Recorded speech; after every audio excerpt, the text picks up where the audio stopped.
Welcome to the NewsHour. Israel and Hamas have signed the agreement that President Trump proposed to pause their devastating two-year war. Under the terms, Hamas will release all 20 living hostages in the coming days in exchange for Palestinian prisoners, while the Israeli military will begin pulling back but stay inside Gaza. Tonight, the Pentagon announced that the U.S. is sending 200 troops to help, quote, support and monitor the peace deal. But uncertainty remains about some of the thornier aspects of the plan, such as whether and how Hamas will disarm and who will govern Gaza. Nick Schifrin has that report. In Gaza City today, medics make their way to a central square, but not to rescue. Instead, to celebrate and savor the sweetness of what they hope is no more war. Honestly, these are indescribable feelings. We can't believe it, but thank God the war has ended and we're alive. 45 miles to the north in Tel Aviv, singing and group hugs. Gil Dickman has been leading protests in the city's hostage square. His cousin, Carmel Gat, was killed in Hamas captivity last August. She's not going to come back. It's too late for her, but it's not too late for 48 hostages who are going to come back. 20 of them are going to come back alive.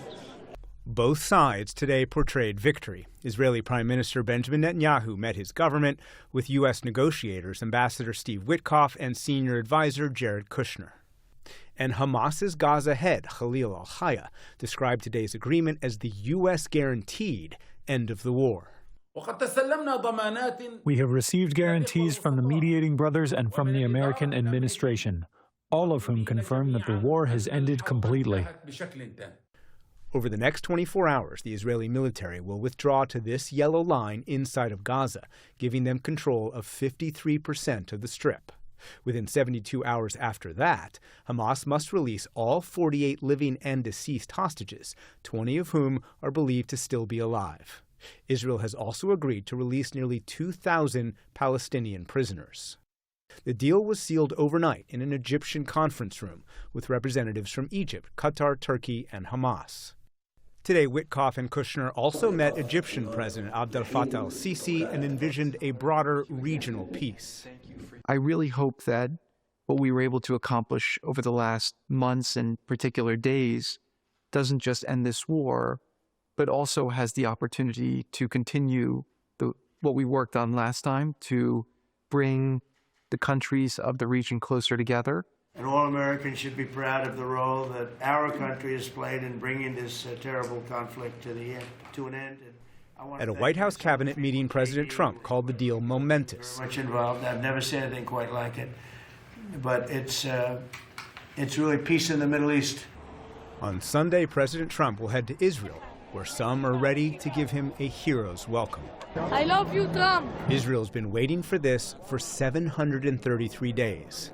And the families of the living hostages hold their breath, desperate for reunions, nervous about disruptions. I got really excited and really anxious as well. 28-year-old Matan Eshet spoke to our producer Carl Bostic.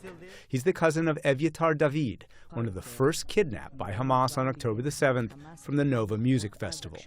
In August, Hamas released a haunting video of David malnourished. Hamas starved Evyatar deliberately and filmed him looking like a skeleton, digging his own grave. The only thing I think about is what Evyatar's been going through.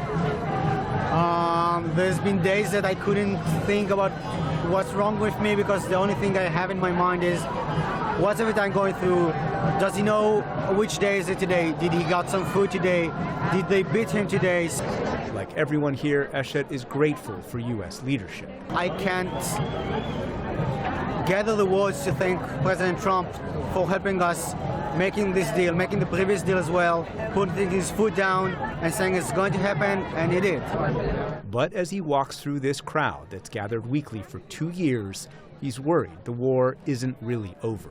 I'm scared that Hamas will stay in power, and I'm hopeful that the entire international community will put their foot down and make sure that Hamas will not be in power again. But that's politics. His personal prayers for his friend is that he will be the man he once was. He will start to get the treatment that he needs, physically, mentally, and we're hopeful that he will go back to as close to a normal life that he had before.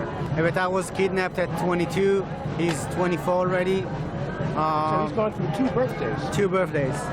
And we are close to his 3rd.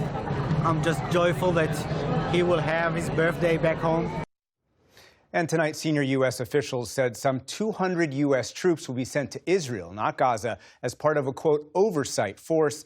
They will work not only with Israeli forces, but also troops from Egypt, Qatar, Turkey, and the United Arab Emirates, countries that could end up part of the international security force, Jeff, that is supposed to secure Gaza long term. And Nick, how narrow is Phase 1 compared to some of the longer-term challenges for peace in Gaza? It's very narrow. You're absolutely right. This is entirely focused on what we just highlighted, the hostage release, the movement of Israeli troops within Gaza, and the release of those Palestinian detainees. And as we've discussed, Phase 2, so-called Phase 2, has huge challenges. Hamas's demilitarization, which a senior U.S. official tonight actually called decommissioning, that international security force that I just mentioned, and the creation of new governance in Gaza. None of that's going to happen quickly. The Hamas perspective was included in your report, but what are Israeli officials saying about how they intend to implement this plan?